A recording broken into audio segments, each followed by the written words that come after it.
Bienvenido a Espacio Contable, el podcast donde exploraremos la contabilidad desde una perspectiva única, compartiendo experiencias, aprendizajes y consejos para potenciar tu carrera y enfrentar el mundo laboral con mayor confianza y seguridad. Damos comienzo a este tercer episodio de podcast, donde vamos a estar hablando sobre los errores más comunes que cometemos los contadores cuando somos novatos, cuando recién estamos comenzando nuestra carrera. Vamos a partir con el primer error más común, y es el no verificar bien los datos o registrar mal la información en la contabilidad. Esto puede pasar por muchísimos factores. Por ejemplo, pasa que en algunas empresas tienen contratado el sistema de boletas, por ejemplo, de Transbank, de Getnet, de Flow, entre otros, en vez de tener el del Servicio de Impuesto Interno. Obviamente por el nivel alto de ventas. Y estos sistemas llevan un reporte separado de lo que se carga en el registro de compra y ventas del Servicio de Impuesto Interno. Por lo tanto, en el Servicio de Impuesto Interno llega solamente el resumen de esa información del mes, de las ventas del mes. Y muchas veces hay inconsistencias con esa información que carga el sistema a el Servicio de Impuesto Interno. A veces no se actualizan tan rápido, por lo tanto se demoran y a veces quedan mal actualizados. Muchas veces a mí me tocó llamar al sistema de boletas para decir que lo actualicen o para que me indiquen cómo puedo hacerlo manual y cosas así para poder hacer coincidir lo que está en el servicio con lo que me entrega finalmente el reporte de las boletas. Y el no revisar bien este tipo de información hace que después declaremos mal el formulario 29 y tengamos inconsistencias con nuestros reportes y con lo que se declaró y pagó en el formulario 29. Por eso es muy importante ir controlando esta información de forma paralela, es decir, tener un respaldo, un Excel, un archivo donde puedas tener todos los comprobantes de ventas que se realizaron en el mes. Puede ser también en físico, ir comprobando con lo que se emitió para que puedas hacer las cuadraturas correspondientes y no tengas este tipo de problemas. Entonces te guías con el respaldo que tienes y con la información segura, revisada y completa para hacer tu formulario 29. Y si tienes toda la información correcta, el formulario 29 lo puedes ir modificando. Por lo tanto, si tú ingresas la información correcta al formulario 29, eso ya va a quedar listo. Y en caso de que hayan inconsistencias y te fiscalicen, tú vas a tener todo el respaldo para poder demostrar que la información que tú declaraste es la correcta. Pero si no te das el tiempo de verificar bien y hacer que la información esté correcta y confías simplemente en la información que te entrega el reporte de las boletas, esto te puede traer muchísimos problemas a futuro. Para empezar, cuando te des cuenta ya van a haber pasado varios meses y las multas van a ir subiendo, por lo tanto, para arreglarlas vas a tener que pagar más. Luego vas a tener que explicarle a tu cliente que hubo un error y otro problema más. Y si se declaró menos impuesto y ahora sale a pagar más, igual va a tener un problema con el cliente porque si bien tú le entregaste un valor de lo que se debió pagar y ahora les tienes que decir que tiene que pagar aún más, entonces el problema crece y crece y crece.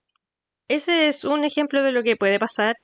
Aquí la idea no es mostrarte que todo es difícil y que todo está mal, sino más bien mostrarte las cosas que se hicieron mal, como este ejemplo, y cómo tú puedes evitar que esto te pase. Si eres contador o si estás pensando en ser contador y trabajar con tus propios clientes, debes tener contacto permanente con ellos. Es decir, no es que te contraten y después te olvidas y le envías solamente los valores y listo. No, tienes que tener una comunicación constante, ir preguntándole cosas, si te llaman, contestar, responderle todas las dudas que tengan, y así evitas este error también que es muy común, que es asumir ciertas cosas y no preguntarle a tu cliente. Va a suceder que si le llevas la contabilidad a un cliente que tiene, por ejemplo, sueldos, a fin de mes vas a tener que estar esperando que te envíen los datos de la inasistencia, de la licencia, los permisos y todo eso para confeccionar las liquidaciones de sueldo. Después los días 13 con las imposiciones, con el tema del pago de las imposiciones, los días 20 con el pago de los impuestos y también los honorarios, obviamente. Y entre medio de todo eso, igual pueden haber días que tú tengas que estar comunicándote con tu cliente porque si estás avanzando en su balance, por ejemplo, y tienes alguna duda, tienes que consultarle. Aquí te voy a hablar sobre un ejemplo de lo que puede pasar si es que asumes cosas y no le preguntas directamente a tu cliente. Estás trabajando para hacer los impuestos, llega el día en que revisas un cliente X, tienes que descargar las facturas, imprimirlas, comenzar a armar el libro de compras, vas revisando factura por factura, clasificando si son compras de mercadería, de insumos, gastos generales como luz, agua, gas, etcétera, y te encuentras con una factura de un celular. Y tú dices, ok, es un activo fijo. Y lo dejas como con la cuenta de maquinaria y equipo o otras máquinas y equipos. Perfecto, se ingresa a la contabilidad y se utiliza ese crédito fiscal por la compra. Haces el impuesto, le indicas a tu cliente cuánto debe pagar y se paga ese impuesto. Pasado un tiempo, en una conversación casual con tu cliente, él se acuerda que le había comprado un celular a su hijo y se lo dieron con factura. Y ahí te acuerdas que contabilizaste esa factura y en realidad no era parte del giro de la empresa. Tú asumiste que ese celular lo iba a ocupar el dueño para, no sé, atender clientes, para atender llamadas de clientes. Pero no le preguntaste en ningún momento si eso era así o no. Entonces se asumió que eso era parte de la empresa. Y ahora tú dices, no, pero ¿por qué no le pregunté si era una compra personal en vez de asumir que era para la empresa? Entonces aquí tienes que ver cómo arreglar ese error que cometiste. Y obviamente asumir la multa por rectificar el formulario 29. ¿Qué tienes que hacer? Ingresar al servicio, ir al registro de compras de ese mes y vas a buscar esta factura y ahí hay una parte donde dice del giro. Cada factura tiene una clasificación. Puede ser del giro, puede ser IVA no recuperable, no incluir, activo fijo, etcétera. Entonces, esa factura del celular que dice del giro le tienes que cambiar a no incluir. Ahí esa factura se va a eliminar del registro de compras y luego vas a ir a tu libro de compras en el sistema, en tu sistema contable, si utilizas sistema contable, y la vas a eliminar. ¿Por qué? Porque esa factura nunca debió existir dentro de la empresa. Listo, tienes cuadrado tu libro de compras, vuelves a calcular tus impuestos y vas a ver que ahora tienes que pagar más impuestos. Obviamente, porque si habías ocupado ese crédito fiscal de esa factura, ahora ya no tienes ese crédito fiscal, por lo tanto tienes que pagar ese IVA. Y el dinero no puede salir de tu cliente y hacer que pague él por el error que tú cometiste. O al menos yo no lo veo de esa manera. Es más por un tema ético. Porque igual puedes decirle al cliente, hay que pagar este mes de impuestos y le agregas el valor de la factura. Pero en realidad yo no lo haría por un tema ético, porque en realidad fue mi error y yo tengo que pagar por ese error. Entonces, ese IVA se tiene que pagar y ese formulario se tiene que rectificar. Es decir, vas a pagar el IVA por ese error más las multas por haber rectificado el formulario. Lo bueno es que ya va a quedar solucionado y con ese error ya va a aprender la lección y no te vas a volver a equivocar. Así es que si tienes dudas, pregúntale a tu cliente, no te quedes con las dudas y no asumas nada porque eso puede desencadenar una serie de problemas como los que te acabo de mencionar. Y no puede pasar solamente con un celular, puede pasar con un vehículo. Hay clientes que compran vehículos y no avisan y los piden con factura y hay ciertos tipos de vehículos que no pueden ingresar a la contabilidad y eso tienes que ir revisándolo. Otro de los errores más comunes es depender totalmente de tu sistema contable. Si bien estos sistemas facilitan muchísimo el trabajo, no nos podemos confiar ciegamente en ellos. No nos podemos confiar ciegamente en ellos. Puede que por X motivo emita un reporte con errores y si no lo revisas bien, puedes enviar esa información incorrecta a la persona que te solicita el informe, el balance o cualquier documento, o al Servicio de Impuesto Interno o a una institución bancaria. Y eso obviamente no estaría bien. Así es que la clave es ir generando respaldos de la información cada cierto tiempo ya que así si te pasa cualquier cosa vas a tener algo por donde partir y no vas a tener que empezar todo a armar todo desde cero. Otro error que cometemos los contadores, y yo creo que no solo pasa cuando recién iniciamos, sino que pasa a menudo, es el hecho de dejar las cosas para última hora. Por ejemplo, ir haciendo las contabilidades mes a mes no pasa y siempre nos atrasamos. Por lo menos a mí con algunos balances me ha pasado más que con otros. Y no pasa nada si es que tus clientes no te piden ningún prebalance, ni un informe, ni nada. Pero si un cliente te pide un prebalance y lo quiere para la semana siguiente, tienes que poner todo tu trabajo para actualizar toda la información y entregarle el prebalance. A veces los piden para los bancos generalmente o para cualquier otra institución financiera o cuando ya se acerca el proceso de cierre y la declaración de renta. Así es que la idea no es dejar todo el trabajo para última hora porque vas a tener que sacar tiempo del que ya no tienes y te vas a demorar más en resolver todos los problemas porque vas a tener que estar cuadrando cuentas sin contar que vas a estar agotado y aunque quieras avanzar con el trabajo no te va a rendir como tú crees que te va a rendir. Trabajar en exceso por no establecer límites en tu trabajo también es uno de los errores que más cometemos cuando recién iniciamos, cuando somos novatos, porque creemos que prácticamente somos unas máquinas y que no vamos a sentir cansancio en ningún momento. O básicamente ignoramos esa parte del descanso, el de relajarse, el de estar haciendo otras cosas y decimos obviamente que después va a haber tiempo para descansar y bueno, eso se va acumulando y al final no queda tiempo. Te lo cuento desde mi experiencia, quizás a ti te pase lo mismo o quizás no, pero si aún no te pasa, trata de tomar estos consejos para que no sufras las mismas consecuencias que viví yo por trabajar tanto y estresarme tanto en realidad. Yo llegué a trabajar en una oficina contable en un tiempo en donde justo estaba comenzando la pandemia. Empecé a trabajar, estuvimos como 3 semanas en la oficina y luego tuvimos que trabajar desde la casa. Y el trabajar en la casa hizo que pusiera toda mi atención en solamente el trabajo. Además de que veía a mis colegas que trabajaban hasta súper tarde porque tenían muchísimas cosas que hacer y en un acto de empatía, igual me quedaba más tarde trabajando para poder ayudarlas. Con el paso del tiempo volvimos a la oficina, me asignaron mis primeros clientes.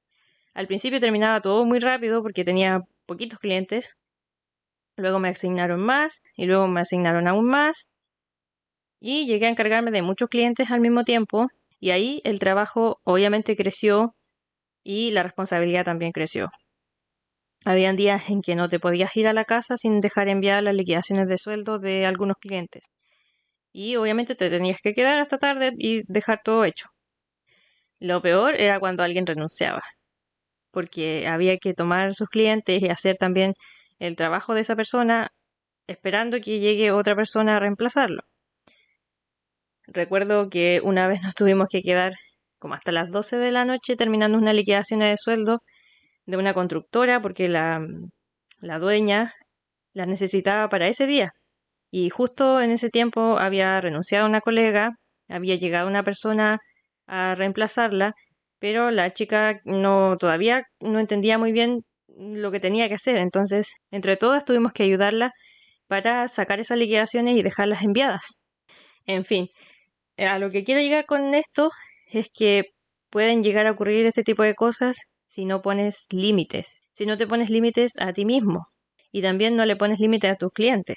Si al final nada es tan urgente, pero obviamente como somos novatos, estamos recién partiendo y tenemos miedo de cometer errores o que nos despidan, tratamos de hacer todo lo que esté en nuestro alcance, incluso mucho más.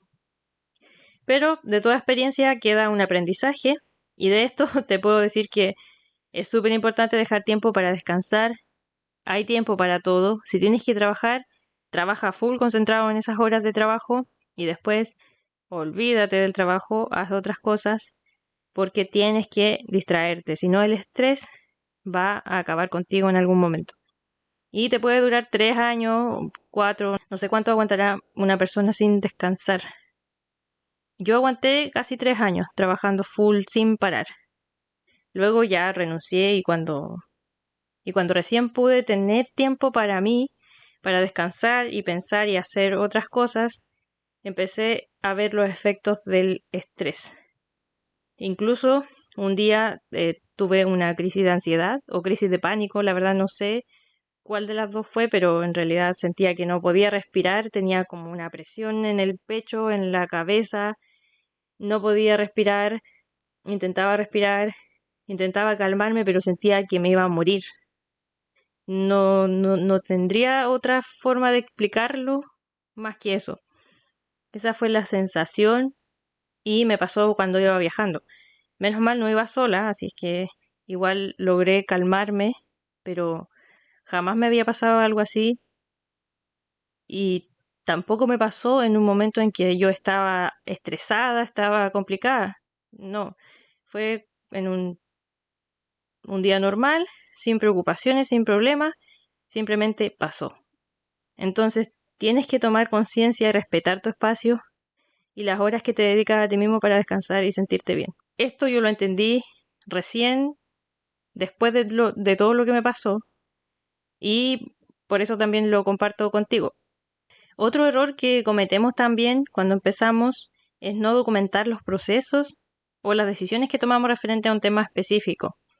Me pasaba mucho que cuando recién llegué a trabajar, las chicas me explicaban que tenía que hacer esto, y yo iba anotando todo, porque en realidad si no anotaba se me olvidaba y tenía que ir a preguntarle de nuevo, y para evitar eso mejor anotaba todo. Así que como estaba recién partiendo, tenía poquitos clientes todavía, me quedaba tiempo para hacer otras cosas y empecé a hacer unas fichas para cada cliente que yo tenía y ahí iba anotando todos los pasos que tenía que hacer con ese cliente, desde, no sé, pedir el correo para hacer los sueldos, hacer las liquidaciones, enviarle el libro de remuneraciones con las liquidaciones, hacer el Previred, enviar los valores, que pague, etcétera. Todos los pasos, lo mismo con los impuestos, y así iba marcando a medida que iba haciendo cada tarea. Y así tampoco no me saltaba ningún paso. Y obviamente me iba a equivocar menos. Eso me funcionó a la perfección. Así es que después, cuando mis colegas ya se estaban por ir, yo les decía, chicas, pueden dejar como anotado todo lo que debemos saber de sus clientes para que la chica que llegue se le haga más fácil el trabajo.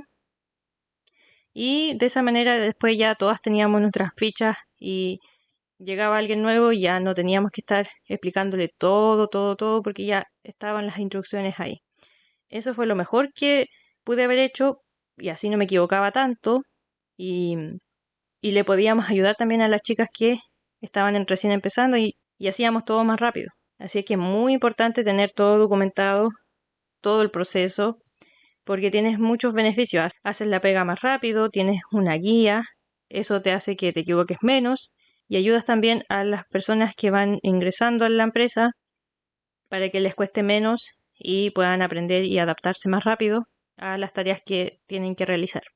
Otra cosa que yo hago siempre es dejar notas cuando hago ciertos cálculos que no lo hago comúnmente y luego ya para no olvidarme, porque uno tiene memoria frágil y si lo revisas en un par de meses no te vas a acordar cómo calculaste ciertas cosas. Entonces dejo la notita y si tengo que revisar cómo lo hice, ahí está todo calculado.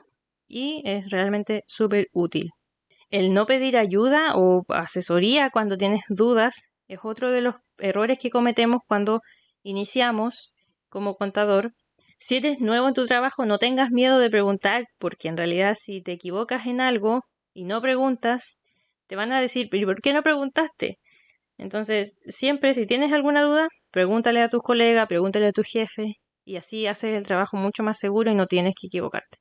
Lo importante y la idea final con la que quiero que te quedes es que estás recién comenzando. De que te vas a equivocar, te vas a equivocar. Si al final nadie nace sabiendo las cosas que tiene que hacer y lo que yo intento en este podcast es darte a conocer lo que podría pasar para que lo tengas en consideración y si te pasa algo similar, lo sepas enfrentar de alguna manera. Al final tienes que saber que para todo es solución. En algunos casos te va a costar más solucionarlo y en otros no. Pero de que tienen solución, tienen solución. Y de esas experiencias tú vas a aprender muchísimo, porque ya después vas a saber que no tienes que hacer las mismas cosas porque te vas a equivocar. Hay que verle el lado positivo y saber que de todas estas experiencias puedes aprender un montón. De esta forma vamos cerrando este episodio número 3. Espero que te haya gustado y si quieres puedes dejarme un mensaje en los comentarios sobre lo que te ha parecido este episodio, de qué otro tema te gustaría que habláramos aquí. Y si quieres contactarme, puedes encontrarme en nataliesilva.com, en mi canal de YouTube, Natalie Silva Contabilidades, o también puedes seguirme en Instagram, que aparezco como Natalie Silva Contabilidades también. Si quieres comprar algunos de mis cursos, voy a dejar todos los enlaces en la descripción de este episodio, por si lo quieres revisar con más detenimiento. Nos vemos en el siguiente episodio y que tengas un bonito día.